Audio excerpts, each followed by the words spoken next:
sejahtera, sukacita Tuhan melimpah dalam kehidupan kita ya. Dan saat ini Paskah yang luar biasa. Ini membuktikan kalau Tuhan berkenan kita beribadah sebagian seperti ini.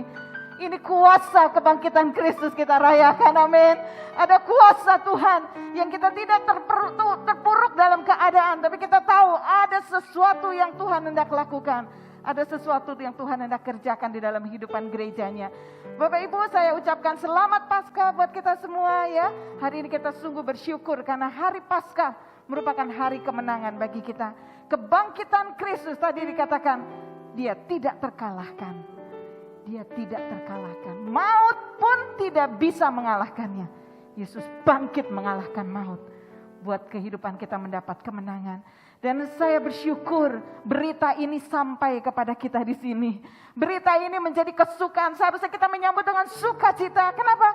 Karena Rasul Paulus menyatakan bahwa kalau kita berharap di dalam hidup ini saja, maka kita adalah orang yang paling malang di dunia ini. Malang, orang yang paling malang. Kenapa? Kalau Yesus tidak dibangkitkan, 1 Korintus 15 ayat 14 saya hendak membacakan dengan cepat.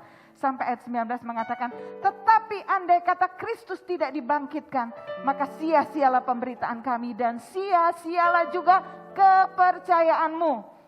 Dan jika Kristus tidak dibangkitkan, ayat 17, maka sia-sialah kepercayaan kamu dan kamu masih hidup dalam dosamu. Demikian binasa juga orang-orang yang mati dalam Kristus. Jikalau kita hanya dalam hidup saja menaruh pengharapan pada Kristus, maka kita adalah orang-orang yang paling malang dari segala manusia.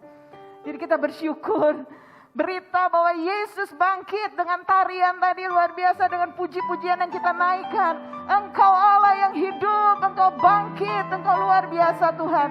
Itu kita rayakan dan kita nikmati sampai saat ini. Bayangkan saudara, saya sedang membayangkan beberapa waktu ini, seandainya kita baca Alkitab dan berakhir sampai Yesus mati dan tidak ada kebangkitan, seperti apa kita saudara? Percuma, dikatakan kita masih hidup dalam dosa.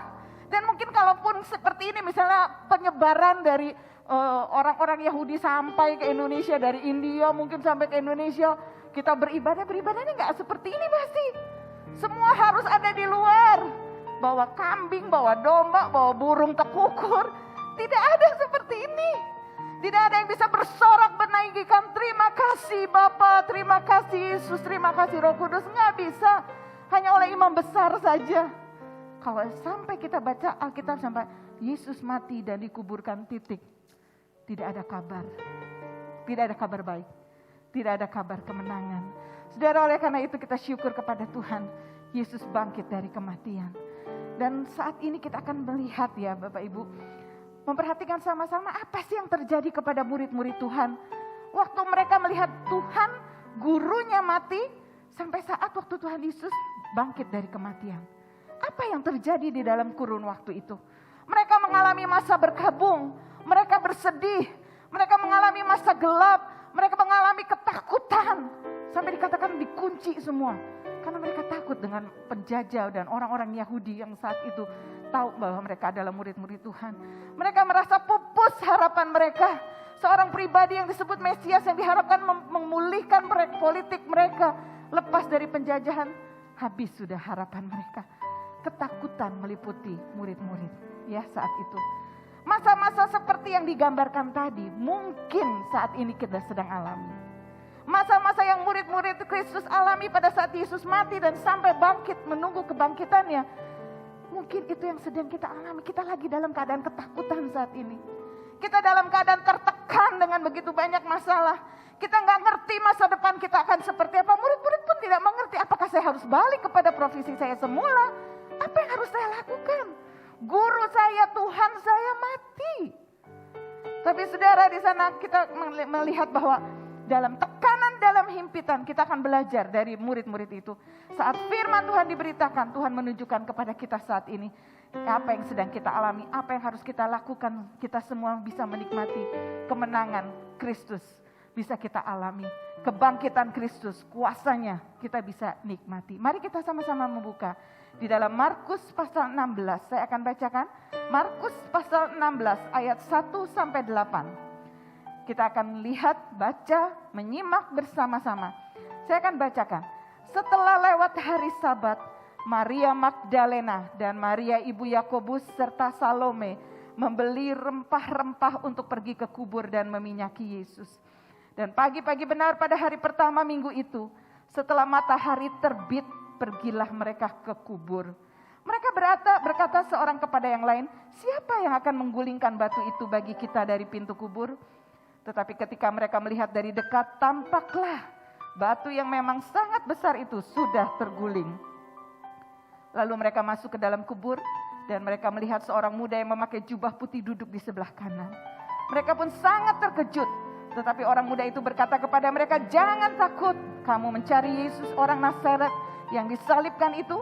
Ia telah bangkit, ia tidak ada di sini. Lihat, inilah tempat mereka membaringkan dia. Tetapi sekarang pergilah, katakanlah kepada murid-muridnya dan kepada Petrus, ia mendahului kamu ke Galilea, di sanalah kamu akan melihat dia seperti sudah dikatakannya kepada kamu.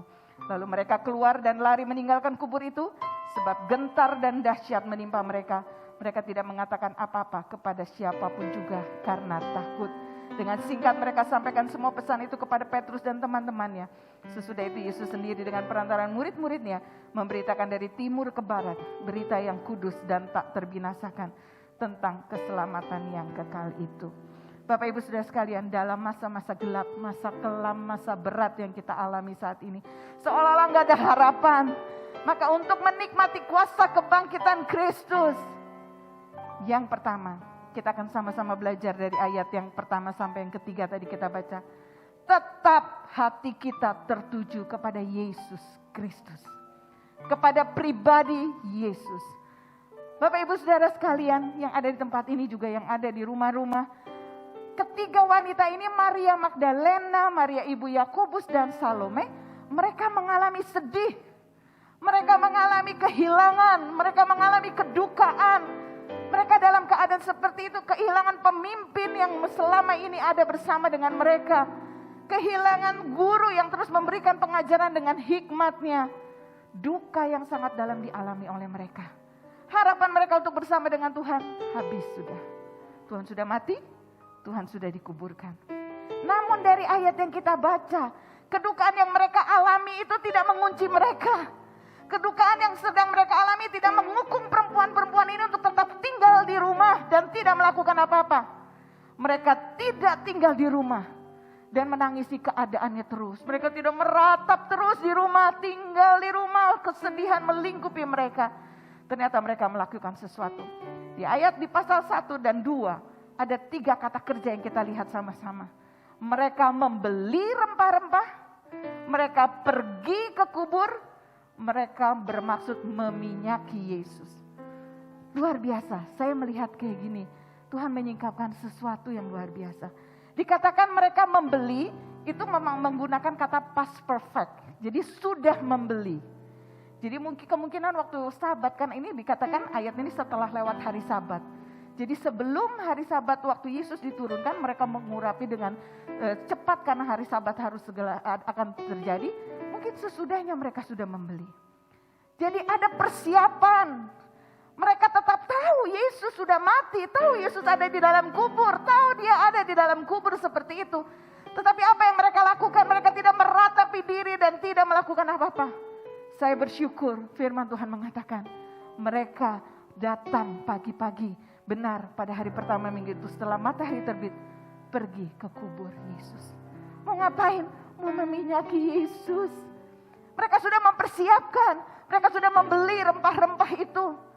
Bapak Ibu Saudara sekalian, kita melihat di sini, sekalipun di ayat yang ketiga, akhirnya mereka sadar. Mereka tanya, loh siapa yang nanti mau menggulingkan batu yang besar itu? Dikatakan batu itu yang menutupi kubur Yesus itu besar, saudara. Dikatakan sangat besar. Dikatakan di dalam satu komentari bahwa itu ada 1 ton sampai 2 ton beratnya. Pada saat mereka berjalan membawa rempah-rempah menuju Yesus, menuju kubur Yesus. Saat mereka berpikir ayat 3, loh nanti siapa yang gulingkan kubur? Mereka gak langsung ini, udah dah balik. Gak mungkin, udah gak mungkin dah. Ngapain kita terus? Kan gak mungkin kubur yang begitu besar batunya menutupi. Masa siapa yang mau membuka? Gak mungkin. Yuk balik aja, batal. Ternyata firman Tuhan tidak mencatat itu. Mereka terus berjalan. Mereka terus berjalan sampai dikatakan setelah mendekati kubur baru mereka tahu batu itu sudah terguling. Nah Bapak Ibu Saudara sekalian, hari ini mungkin saudara mengalami hal yang duka. Mungkin mengalami begitu menindih, begitu permasalahan, begitu menindih kita. Mungkin kita ada hampir kepada rasa putus asa. Kita sedang terhimpit, kita dalam lembah yang kelam menghadapi masalah demi masalah. Jangan tinggal dalam keadaan seperti itu. Amin. Alihkan pandangan kita tidak kepada masalah. Alihkan kepada Yesus yang sudah bangkit dari kematian. Saat itu sekalipun murid-murid perempuan-perempuan ini tidak tahu kalau Yesus sudah bangkit. Dia tetap punya kerinduan, hatinya adalah ingin meminyaki, memberi rempah-rempah kepada Yesus. Hatinya tertuju kepada Yesus, ingin berjumpa dengan Yesus sekalipun saat itu mungkin di dalam kubur. Dan dikatakan, dijelaskan siapa Maria Magdalena itu di ayat 9. Dikatakan setelah Yesus bangkit pagi-pagi pada hari pertama minggu itu, ia mula-mula menampakkan dirinya kepada Maria Magdalena. Daripadanya Yesus pernah mengusir 7 setan. Maria Magdalena pernah mengalami perjumpaan dengan Tuhan. Pernah mengalami dibebaskan dari roh jahat. Dan pengalaman itu tidak menghentikan dia untuk melakukan sesuatu yang luar biasa, menunjukkan kasihnya kepada Tuhan. Bukankah Maria itu juga yang menyeka kaki Yesus, menyirami dengan minyak dan menyeka dengan rambutnya dengan air matanya. Maria Magdalena merasakan kasih Tuhan yang besar. Sampai waktu Yesus mati dan dikubur pun, dia tetap ingin melakukan hal yang sama. Saudara, pengalaman apa dengan Tuhan? Pengalaman apa pertolongan Tuhan selama hidupmu? Sebelum saudara mengalami pergumulan hari-hari ini, pernah gak mengalami pertolongan Tuhan yang besar? Pernah gak mengalami kebebasan yang Tuhan berikan kepada kita? Ingat kepada itu. Ingat kepada Yesus. Ingat akan perbuatannya yang besar. Ingat kepada keajaiban yang luar biasa yang bekerja di dalam diri kita. Biar kita tidak lagi terkukung dengan keadaan seolah-olah masalah itu begitu besar. Seperti batu yang menutupi. Seperti gak mungkin untuk bisa dilakukan. Tapi kita tetap berjalan. Berjalan mengarah kepada persekutuan dengan Yesus. Berjalan untuk mengalami perjumpaan dengan Yesus. Karena di situ kita akan melihat karya Tuhan yang ajaib. Alihkan pandangan kita kepada Yesus dan tetaplah memberikan penyembahan kita, rasa kasih kita kepada Yesus. Banyak mungkin hal pertanyaan yang mungkin timbul dalam hidup kita secara fakta memang sulit. Mungkin saudara berkata, siapa yang bisa menolong aku saat-saat ini? Akankah terbuka jalan bagiku? Semua tertutup. Mustahil dapat melakukan sesuatu untuk Tuhan. Jangan stop kepada rasa keinginan untuk memberikan penyembahan kita dan memberikan yang terbaik kepada Tuhan. Perjumpaan dengan Yesus harus kita ambil langkah. Sekalipun mungkin kita alami yang berat saat ini. Jangan stop dengan keinginan. Aduh, coba bayangkan 3 perempuan ini. Aduh, pengen deh ke kubur Yesus. Pengen deh meminyaki Yesus. Kalau dia hanya cuma keinginan dan keinginan tidak diwujudkan. Tidak mengalami kuasa kebangkitan Kristus. Tidak berjumpa dengan Kristus yang hidup mengalahkan maut. Saudara, jangan cuma keinginan, tapi wujudkan dengan satu langkah. Dengan mata kita tertuju kepada Yesus. Yesus, aku mau melakukan segala sesuatu. Sekalipun menghimpit, sekalipun saat ini aku dalam keadaan duka, dalam keadaan tekanan yang luar biasa. Aku gak mau fokus sama masalah. Aku mau tetap berjalan. Sekalipun siapa nanti yang menggulingkan batu, siapa nanti akan menolong aku. Tetap fokus jalan sampai engkau berjumpa dengan Tuhan. Yang dikatakan di sini, tetapi kerjakan apa yang semula Tuhan sudah percayakan kepada kita. Dan yang biasa engkau lakukan untuk menunjukkan rasa kasih kita kepada Tuhan. Saudara, rasa kasih yang besar karena mengalami pengampunan dari Tuhan tidak akan memadamkan hasrat kita untuk kita mempersembahkan segala sesuatu kehidupan kita dengan rasa kasih kepada Tuhan. Mari kita arahkan kepada Tuhan dan kita lakukan bagian kita, saudara. Lakukan terus bagian saudara. Apa yang Tuhan percayakan kepada saudara, lakukan itu terus. Jangan stop. Lakukan itu terus. Karena apa? Saat mereka berjalan, mereka nggak tahu bagaimana nanti dikubur. Bagaimana membuka batu itu, mereka nggak tahu. Tetapi ternyata Yesus sudah ada di sana. Mereka tidak tahu, mereka waktu lagi jalan nggak tahu kalau kuburan itu ada gempa. Gak tahu kalau itu batu itu terguling. Gak tahu kalau prajurit-prajurit itu yang sudah memeterai dan ada berjaga 3 hari di tempat itu, mereka udah kocar-kacir. Jangan mereka gak tahu. Yang mereka tahu adalah mereka lakukan bagiannya untuk berjumpa dengan Tuhan, membawa rempah-rempah yang sudah mereka siapkan. Dan saat mereka dekat kubur itu, ternyata Tuhan sudah bekerja. Tuhan sudah lakukan luar biasa. Dia sudah bangkit dari kubur. Amin. Saudara, lakukan tanggung jawab kita. Lakukan apa yang menjadi Tuhan percayakan kepada kita saat ini. Sekalipun berat, lakukan dengan kasih kita kepada Tuhan. Soal nanti seperti apa Yesus sudah ada di hari esok kita. Yesus sudah bekerja. Kita gak perlu tahu caranya bagaimana, kapan dia akan menolong. Yang kita tahu Yesus ada di depan. Sudah sedia pertolongannya bagi kehidupan kita. Yang perlu adalah lakukan tanggung jawab kita. Bagian kita, kita lakukan. Soal nanti seperti apa masalah bisa teratasi. Bagian Tuhan yang sang ahli untuk membuat mujizat dalam kehidupan kita. Jadi kita melihat di sini bahwa yuk mari kita melakukan hal-hal yang luar biasa. Melakukan apa yang Tuhan percayakan. Kita tidak pernah tahu apa sebenarnya yang Yesus sedang kerjakan saat ini. Tapi sebenarnya Yesus tidak diam. Yesus tidak diam. Saat engkau dekat dengan dia, Yesus tidak diam dan tidak mengacuh tak acuh sama kita. Enggak.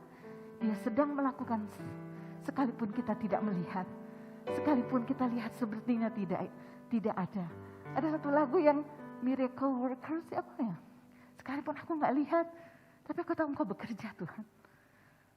Betul? Tuhan bekerja. Sekalipun kita tidak tahu caranya seperti apa, Tuhan sedang bekerja dalam hidupmu. Dengan caranya yang ajaib. Yang kedua, untuk kita menikmati kuasa kebangkitan. Pada saat fokus on Jesus. Fokus tertuju kepada Tuhan. Yang tadi tertuju kepada pribadi Yesus. Yang kedua, Markus 16 ayat 10-13. Lalu perempuan itu pergi memberitahukan kepada mereka yang selalu mengiringi Yesus. Dan yang pada waktu itu sedang berkabung dan menangis. Tetapi ketika mereka mendengar bahwa Yesus hidup dan telah dilihat olehnya, mereka tidak percaya. Sesudah itu ia menampakkan diri dalam rupa lain kepada 2 orang dari mereka. Ketika keduanya dalam perjalanan keluar kota. Ini kepada 2 orang yang ke Emmaus ya. Lalu kembalilah mereka dan memberitahukan kepada teman-teman yang lain. Tetapi kepada mereka pun teman-teman itu tidak percaya. Saudara, dalam menghadapi masa sulit saat-saat ini, tetaplah percaya kepada kuasa kebangkitan Kristus. Tertuju kepada firman-Nya, tertuju kepada perkataannya. Kenapa halangan terbesar kita menikmati kebangkitan Kristus, kuasanya? Di saat kita menghadapi himpitan masalah, di saat kita menghadapi sesuatu yang tidak mengenakan kita. Seringkali kita seperti ini. Dikatakan ayat 10, mereka memberitakan kepada mereka yang selalu mengiringi Yesus. Mereka ada sama Yesus. Waktu Yesus hidup melayani, dia ada mengiringi selalu. Tetapi saat berita kebangkitan Kristus nyampe kepada mereka, 2 kali ditulis, mereka tidak percaya. Saudara, ini bisa terjadi kepada kehidupan kita. Kita selalu datang di ibadah, kita selalu membaca firman, kita selalu ikut doa. Tetapi penghalang kita tidak menerima kuasa kebangkitan Kristus saat kita tidak percaya kepada firman Tuhan. Tidak percaya kepada perkataan Tuhan. Seringkali kita bertindak sama seperti murid-murid. Kalau kita lihat, saya juga begitu tuh. Dikatakan bahwa, bukankah firman Tuhan sudah berkata bahwa dia gunung batu kita, dia perisai kita, dia keselamatan kita, dia sumber pertolongan kita. Tapi saat kita dengar firman itu, gak mungkin, gak percaya. Sampai saat saya masih susah. Sampai saat ini saya masih mengalami hal yang gak enak. Saudara, murid-murid Yesus, pada waktu Yesus ada di bumi itu, dia mengiringi pelayanannya Yesus. Dia ikut selalu mengiringi pelayanan Yesus. 3 kali Yesus sudah ngasih tahu sama murid-muridnya. Hai, anak manusia harus menanggung banyak penderitaan dan ditolak tua-tua, imam-imam kepala dan ahli Taurat, dan dibunuh dan bangkit sesudah 3 hari. 3 kali mereka dengar. Selama mengalami perjalanan bersama dengan Tuhan, 3 kali Tuhan sudah ingatkan. Dalam 3 hari dia akan bangkit. Tetapi saat itu disampaikan kepada mereka ketika Yesus benar bangkit, mereka tidak percaya. Firman Tuhan dan janjinya diberikan kepada kita Bapak Ibu. Seringkali kita mulai kalah. Hanya karena apa? Karena mengalami hal-hal yang gak enak. Hal-hal yang menghimpit, kedukaan, meratap dan sebagainya. Firman Tuhan tidak lagi kita percaya. Mulai kita beralih mencari pertolongan kepada orang-orang lain. Bahkan mungkin kita mulai mencari dengan kuasa-kuasa lain, kuasa kegelapan. Jangan kita lakukan saudara. Jangan kita beralih meminta pertolongan kepada yang lain selain kepada Yesus Kristus Tuhan kita. Kita mesti percaya. Mulai tabiat kita menunjukkan rasa tidak percaya akan Tuhan. Seperti Thomas mungkin kita ya. Sebelum aku melihat bekas paku di tangannya. Dan mencucukkan jariku ke dalam bekas paku itu. Dan mencucukkan tanganku ke dalam lambungnya. Sekali-kali aku tidak akan percaya. Wow, satu pernyataan yang mengejutkan. Thomas, seorang murid Tuhan yang selalu mengikut Tuhan, yang mengiring Tuhan, yang melihat mujizat Tuhan, yang melihat Yesus membangkitkan orang mati, menyembuhkan segala sakit. Thomas bisa berkata gitu, sekali-kali aku tidak percaya. Thomas yang sama juga mendengar 3 kali Yesus mengatakan bahwa dia dalam hari yang ketiga akan bangkit. Dan dia tidak percaya. Bukankah kita juga seperti Thomas? Sebelum aku melihat pertobatan suamiku, sebelum aku melihat pertobatan istriku, sebelum aku melihat anakku disembuhkan, sebelum aku melihat bisnisku, usahaku dipulihkan, sebelum aku melihat Tuhan menolongku mendapat pekerjaan, sebelum aku melihat Tuhan menjawab doaku untuk memberi anak, sebelum aku melihat semua itu, aku tidak percaya kalau aku dikasihi oleh Tuhan. Aku tidak percaya kalau Yesus berkuasa. Aku tidak percaya bahwa Yesus adalah Allah yang hidup. Aku tidak percaya Yesus sanggup menolongku. Pernahkah kita berkata seperti itu? Aku tidak percaya. Sampai Tuhan buktikan dong kalau dia berkuasa. Saudara, murid-murid tidak percaya bahwa Yesus bangkit. Murid-murid ragu. Dan saudara, di ayat itu tadi berkata, Tuhan Yesus di ayat 14, Yesus mencela ketidakpercayaan dan kedegilan hati mereka. Ternyata sebagai orang percaya, saudara dan saya, seperti murid-murid Tuhan Yesus, sama dalam pelayanan dengan Tuhan Yesus, melihat mujizat yang Tuhan Yesus lakukan, tetap tidak percaya dan hati degil. Dikatakan Tuhan mencela hati yang penuh tidak percaya akan kuasa Tuhan. Degil, kedegilan itu, degil tuh saya lihat di dalam Kamus Besar Bahasa Indonesia mengatakan tidak mau menuruti nasihat orang, keras kepala batu. Wow, jangan sampai kita seperti murid-murid Tuhan dikatakan Tuhan mencela ketidakpercayaan mereka karena dan kedegilan hati mereka. Saya berharap kita semua, kita boleh dilihat Tuhan bukan orang yang dicela Tuhan karena ketidakpercayaan kita. Oh, Yesus memiliki kuasa yang besar dan tidak terkalahkan. Kita tidak menjadi orang-orang yang dicela karena kedegilan keras hati kepala batu yang ada dalam kehidupan kita. Tapi kita menjadi orang-orang yang percaya akan kuasa Tuhan. Mengerti firman-Nya. Firman Tuhan sudah dikatakan, perkataan sudah dikatakan kepada murid-muridnya. Tetap tidak percaya. Firman Tuhan datang kepada kita saat ini. Pilihannya, saudara mau percaya atau tidak? Saat tidak percaya, jangan sampai Yesus mencela ketidakpercayaan dan kedegilan hati kita. Kita tidak bisa menikmati kuasa kebangkitan karena hati kita yang tidak percaya. Tetapi kita melihat di sini, Yesuslah yang menjadi berdaulat dalam hidup kita. Sehingga Yohanes 20 ayat 29 menjadi bagian kita. Karena engkau telah melihat aku, maka engkau percaya. Nah, kita mau menjadi bagian yang ini. Berbahagialah saudara dan saya. Berbahagialah mereka yang tidak melihat namun percaya. Kita tidak pernah melihat Yesus secara kasat mata dengan mata telanjang kita. Yesus ada di sini. Anugerah Tuhan saja yang membuat kita bisa mengenal dan percaya kepada Tuhan. Kenapa saudara ada di sini saat ini? Kenapa saudara beribadah saat ini? Karena kita tahu, kita percaya menghampiri Tuhan. Dia yang berdaulat atas hidup kita. Dia yang memegang kendali atas hidup kita. Dan dia adalah firman-Nya ya dan amin. Segala perkataannya adalah perkataan yang mengandung kuasa. Pegang itu saudara. Jangan kita kedapatan degil, keras kepala batu, jangan. Tapi kita menjadi orang-orang yang rendah di hadapan Tuhan. Dan mengakui, engkau yang berdaulat atas hidupku. Firman-Mulah kekuatanku. firman-Mu yang menopang kehidupanku. Dan yang terakhir, yang ketiga, saat kita mau menikmati kuasa kebangkitan Kristus, tetap lakukan pemberitaan Injil, kabar baik. Berarti apa? Tertuju kepada, tadi tertuju pada pribadinya, yang kedua tertuju kepada firman-Nya, perkataannya, dan yang ketiga tertuju kepada perintahnya. Yesus di Markus 16 ayat 20 mengatakan, mereka pun sesudah Yesus berbicara demikian, bahwa siapa tanda-tanda ini akan menyertai orang percaya, ya di ayat atasnya, ayat 20, mereka pun pergilah memberitakan Injil ke segala penjuru, dan Tuhan turut bekerja dan meneguhkan firman itu dengan tanda-tanda yang menyertainya. Para murid Tuhan pada akhirnya setelah mengalami perjumpaan dengan Tuhan, karena Tuhan menyatakan dirinya bahwa dia bangkit, mendapat tugas dari Tuhan. Di ayat yang ke-16 dan 17, siapa yang percaya dan dibaptis akan diselamatkan, tetapi siapa yang tidak percaya akan dihukum. Ayat 15-nya, pergilah ke seluruh dunia, beritakanlah Injil kepada segala makhluk. Dan ayat 17, tanda-tanda ini akan menyertai orang-orang percaya. Mereka akan mengusir setan-setan demi namaku. Mereka akan berbicara dalam bahasa-bahasa yang baru bagi mereka. Mereka akan memegang ular, dan sekalipun mereka meminum racun maut, mereka tidak akan mendapat celaka. Mereka akan meletakkan tangannya atas orang sakit, dan orang sakit itu akan sembuh. Saudara, mau mengalami kuasa kebangkitan Tuhan, mari kita melakukan apa yang menjadi perintah Tuhan, amanat agung Tuhan. Beritakan Injil, beritakan kabar baik.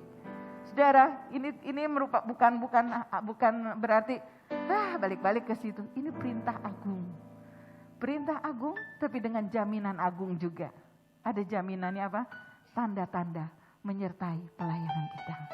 Saudara mau menikmati kuasa kebangkitan Kristus?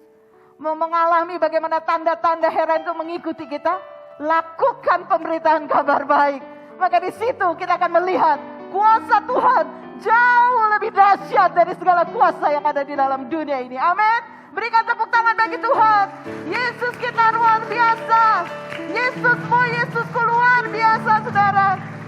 Dia dahsyat, dia ajaib, seperti yang pujian kita naikkan. Engkau Allah yang dahsyat, yang ajaib. Tapi jangan hanya nyanyian yang kita nikmati. Alami berjumpa dengan Tuhan. Dan saat saudara mengikuti, mentaati perintah Tuhan, melakukan untuk mengabarkan Injil, tanda-tanda heran akan mengikuti kita. Wow, luar biasa. Dan ini akan menjadi satu kegairahan dalam kehidupan kita. Minggu lalu kita belajar sama-sama dari Bapak Pendeta Gatot ya, 2 minggu lalu ya. Ceritakan saja kesaksianmu dengan Tuhan, ceritakan. Ceritakan pengalamanmu yang luar biasa dengan Tuhan, ceritakan. Oleh karena itu penting kita mengalami Tuhan, betul?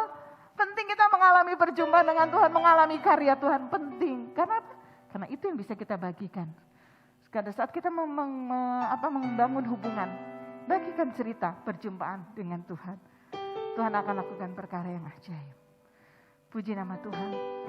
Dan saat ini saya ingin menyaksikan juga, Tuhan kita itu Tuhan yang ajaib, dahsyat dan luar biasa. Pekerjaan Tuhan tidak bisa di stop dengan apapun juga, ya.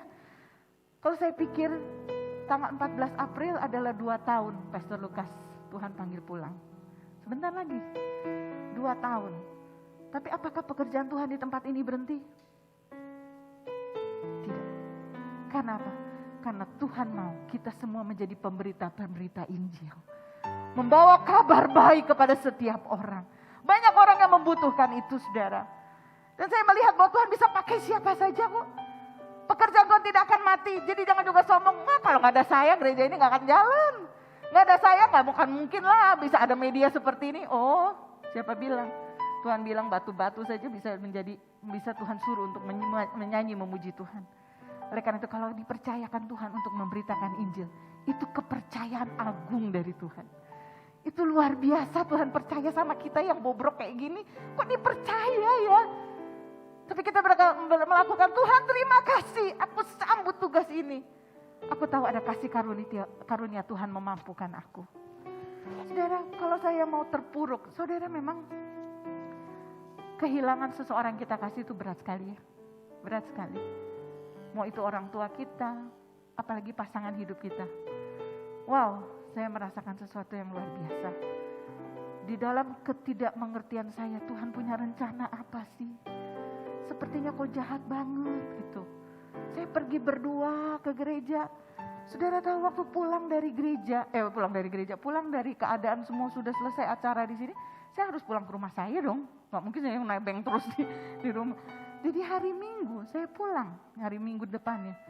Saudara tahu waktu saya mau masuk kamar, saya pencet dada saya remes dada saya. Supaya saya tidak nangis. Supaya saya tidak, karena sakitnya sakit banget, aduh sakit banget. Saya remes supaya alihkan sakitnya tuh ke sini gitu. Saya pokoknya pencet keras. Saya buka pintu kamar.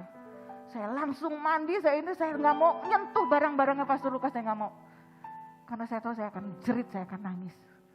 Tapi saudara, waktu itu saya langsung mandi, langsung saya tutup. Saya mengalihkan diri, waktu itu masih denial. Saya pikir anggap aja dia lagi ke Melbourne deh, lagi tugas ke sana deh, susah dihubungi gitu ya. Tetapi dalam tengah malam, saudara itu kepedihan nggak bisa saya jerit sama Tuhan. Saya merasa mungkin seperti ini, Tuhan di mana Engkau? Tuhan kok kejam, Tuhan kok jahat sih? Seperti itu seolah-olah. Tapi saya harus akui hati saya. Saya nggak bisa, oh Tuhan Engkau baik, oh Tuhan, nggak bisa saudara. Saya nangis sejadi di hadapan Tuhan. Saudara, Tuhan tahu hati kita kok. Nggak usah pura-pura, Tuhan aku sakit, pedih hatiku Tuhan. Dan saya melihat karya Tuhan ajaib. Saudara, saya nggak ngerti harus bagaimana mengembalakan, saya nggak punya pengalaman itu. Tetapi kalau Tuhan percayakan, saya tahu kuasa kebangkitan Tuhan itu yang memampukan. Batu yang sepertinya tertutup, sepertinya mustahil saya mengerjakan itu. Tapi Tuhan melihat, engkau memang gak mampu. Tetapi kekuatan kuasa kebangkitan Tuhan itu yang memampukan kita. Ada kasih karunia Tuhan saudara. Ada kasih karunia Tuhan. Jangan kita terpuruk dan mengurung diri dan tidak melakukan apa-apa. Segera bangkit. Dan tiap kali saya mulai berkata kepada Tuhan, Tuhan, ajar aku mengasihi Engkau sekalipun. Itu menjadi doa saya setiap hari. Tuhan, ajar aku mencintai Tuhan. Bukan jikalau Tuhan, tetapi sekalipun. Sekalipun aku tidak mendapat apa yang kuinginkan. Sekalipun seolah-olah bergelap di depan aku dan aku tidak tahu apa yang aku lakukan. Tapi aku percaya Engkau mengasihi aku. Engkau mencintai aku dalam kehidupanku dan Engkau tidak membiarkan aku. Dan sampai saat ini, saya tiap hari sendiri saudara. Karena pagi saja Bibi datang dan malam hari ya saya sendiri di rumah. Saya hanya berdialog dengan Tuhan. Saya tidak selalu begini enggak. Saya cuma gini, Roh Kudus saya mau gini loh Roh Kudus. Tolong ya besok gimana ya Roh Kudus. Berdialog dengan Tuhan. Dan saya merasakan kekuatan yang luar biasa. Saudara, jangan terpuruk dengan masalahmu. Yesus yang kau sembah jauh lebih dahsyat. Saat engkau berkata, Roh Kudus tolong aku gak mampu. Itu heran ada kekuatan luar biasa. Timbul dari diri kita. Ada sesuatu yang bisa. Kasih karunia Tuhan. Kalau dikatakan kok bisa gitu, gak tahu. Semua karena kasih karunia Tuhan. Semua karena kemurahan Tuhan. Saya percaya saudara banyak menikmati itu. Terus lakukan perjumpaan dengan Tuhan. Maka Tuhan akan menyatakan kuasa kebangkitannya bekerja dalam kehidupan kita. Amin. Terpuji nama Tuhan.